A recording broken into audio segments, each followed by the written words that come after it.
liburan kemarin kamu kemana? Ke rumah paman. Di mana rumah paman? Di Ambon, aku bawakan kerang mutiara buat Kayla. Wah, indah sekali Bella. Tapi ngomong-ngomong, mutiara itu terjadi karena apa? Air laut yang hangat, serta banyaknya plankton menyebabkan terbentuknya mutiara. Berarti mutiara itu pasti barang berharga.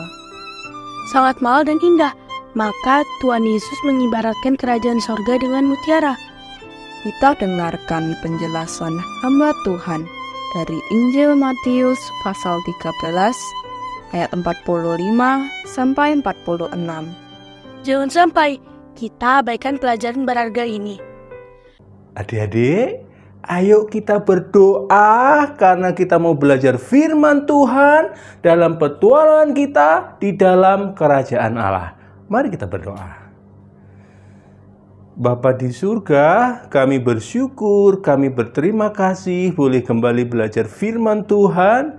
Kiranya Engkau mengurapi setiap kami ya Tuhan, supaya kami boleh bersama-sama diberkati dengan kebenaran firman Tuhan.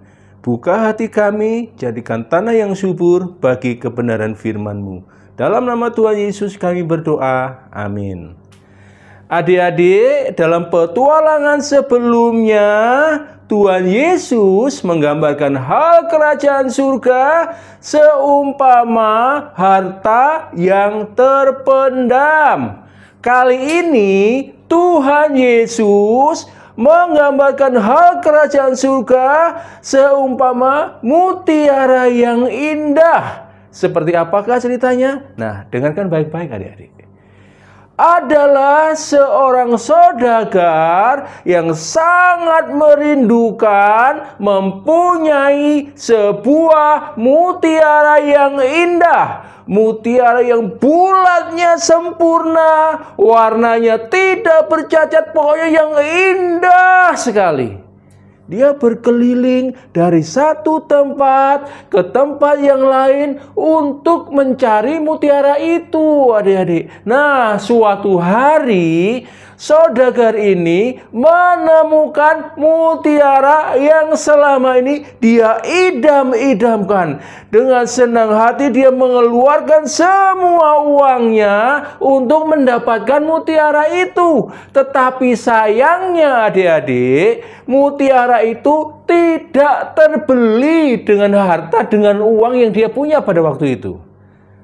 Apakah kemudian yang dilakukan oleh saudagar ini?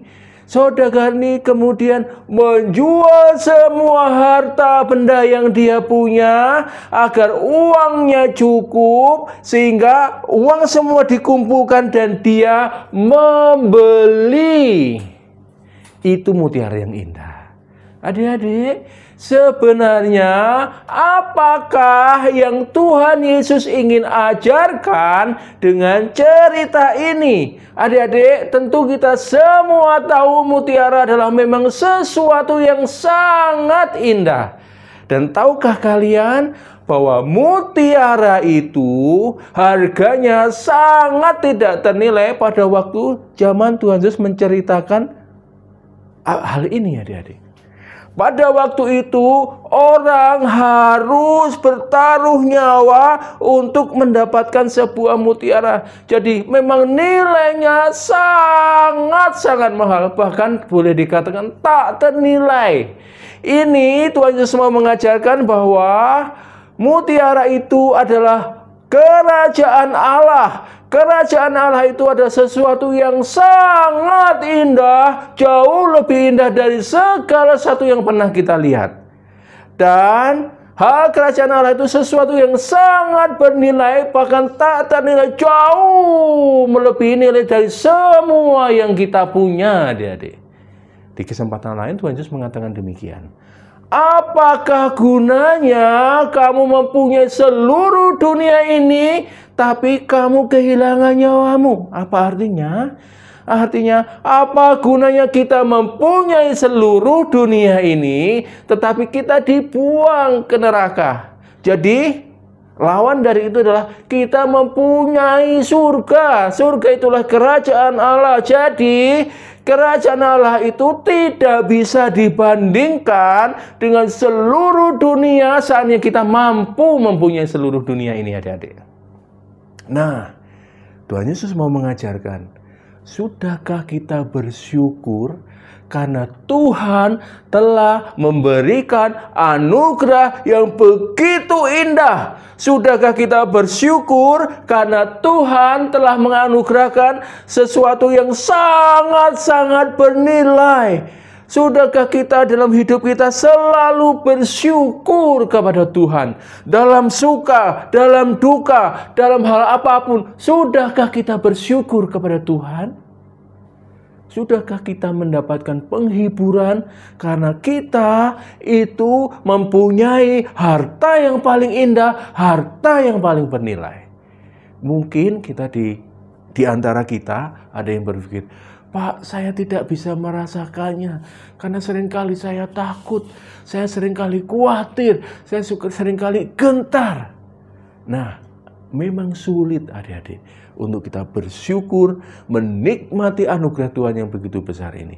Tetapi sulit bukan berarti tidak bisa. Justru ini yang Tuhan Yesus ajarkan supaya kita melatih diri kita di dalam segala hal, mengingat kita sudah mendapatkan anugerah yang begitu bernilai, anugerah yang begitu indah. Pelajaran yang kedua adik-adik yang Tuhan Yesus mau ajarkan. Kalau kita sudah mendapatkan anugerah yang terbesar, anugerah yang terindah, maka seharusnya seluruh hidup kita adalah pelayanan untuk kerajaan surga. Apakah itu artinya kita harus menjadi seorang pendeta, menjadi seorang penginjil, menjadi seorang misionaris? Bukan, adik-adik. Tetapi apa yang kita lakukan, apa yang kita kerjakan seluruh hidup kita adalah untuk mempermuliakan Tuhan, untuk menikmati Tuhan, agar kita menjadi berkat bagi sesama. Jika kita dipanggil untuk menjadi pendeta, jangan mengeraskan hati. Jika kita dipanggil untuk menjadi seorang penginjil, jangan mengeraskan hati. Jika kita dipanggil untuk menjadi seorang misionaris, jangan mengeraskan hati. Jika kita dipanggil untuk menjadi seorang pekerja, biarlah kita menyadari itu pun panggilan Tuhan untuk kita boleh mempermuliakan Tuhan. Karena kita telah menjadi warga kerajaan surga, anugerah yang terindah, anugerah yang tak ternilai itu sudah menjadi milik kita. Adik-adik, inilah yang Tuhan Yesus inginkan. Di dalam segala keadaan, kita tetap bisa bersyukur kepada Tuhan, mengingat anugerah Tuhan yang besar. Di dalam segala keadaan, kita tetap mempersembahkan hidup kita untuk melayani Tuhan. Amin.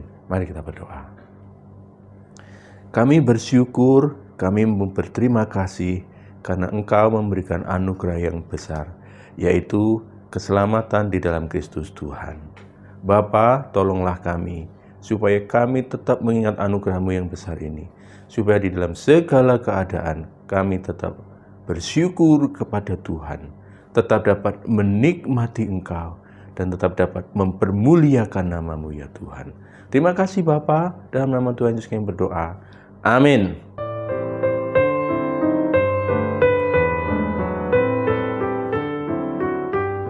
Hatiku tertawan oleh firman Tuhan. Bersyukur artinya kamu sudah dapatkan kebenaran sejati yang akan menyingkapkan kepalsuan dunia ini. Benar, mataku terbuka dan sangat ingin terikat terus pada Taurat Tuhan. Ini kita mengerti bahwa harta jauh lebih berharga daripada apapun juga. Ya, dulu aku mengharapkan bahagia dari teman, dari kekayaan orang tuaku, dari kepandaianku. Sekarang aku mengharapkan segala sesuatu dari Tuhan saja. Mari kita melayani Tuhan yang begitu mempesona dan indah. Bella, mau jadi saksi Kristus? Ajak teman ikut IG BDK dan lanjutkan pembacaan Alkitab dari Matius 13 ayat 47 sampai 50 supaya besok lebih mengerti. Salam.